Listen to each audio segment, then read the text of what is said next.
The woman driving dangerously was named Xiao Mei. Little did she know, the high heel that blew off her foot would set off a chain of events, like a butterfly effect. A family of 3 was happily chatting on the highway when suddenly, they were startled by a blowout. When the man stepped out in the pouring rain to check, he discovered that the tire had blown because of a discarded high heel. They thought they'd just change the tire and continue their journey, but the nightmare was only beginning. The son, waiting impatiently in the car, couldn't interact with his mother except through the window. As he happily backed up, his mother, trying to mimic him, stepped back as well. But then, the father rushed over in panic, grabbed her and shouted. However, his neck was bleeding uncontrollably, and his whole body started trembling. He was going into shock. The driver responsible for the accident didn't flee. He grabbed a towel to press against the wound and tried calling for an ambulance. But the storm was so intense that his phone had no signal. So, he decided to take them to a nearby inn. However, the innkeeper also had no phone signal, and no calls could be made. In a desperate moment, the innkeeper mentioned that there was a large hospital 30 kilometers east, and the driver could go there and call an ambulance. The driver didn't waste time. He quickly dropped the passengers off, floored the gas pedal, and sped toward the hospital.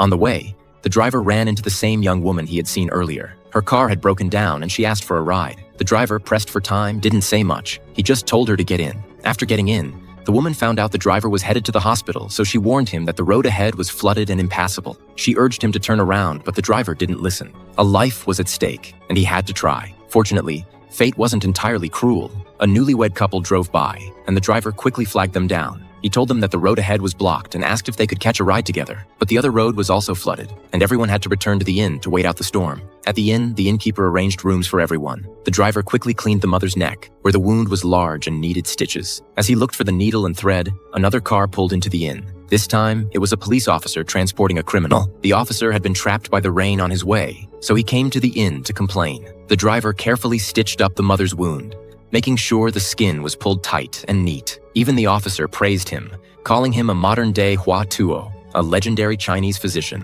When the mother's condition stabilized temporarily, the driver asked the officer to try using the radio to get medical help. But the radio was useless due to the storm. It seemed they would have to wait for the rain to stop before they could make further plans. By now, 10 people had checked into the inn. Each returned to their rooms, each with their own thoughts. The father stayed by his wife's bedside, praying non-stop. The driver took 2 calcium tablets and went to sleep. Meanwhile, the innkeeper, thinking about the passengers' money, was making preparations late at night. Lian secretly hid his suitcase, filled with all his life savings. The newlyweds, though sharing the same bed, were having different dreams. The wife slept soundly, while the husband lay on the couch, restless and unable to sleep. In the next room, the criminal, backed up against the bathroom wall, twisted the water pipes, trying to break free from his restraints. The officer's ticket was soaked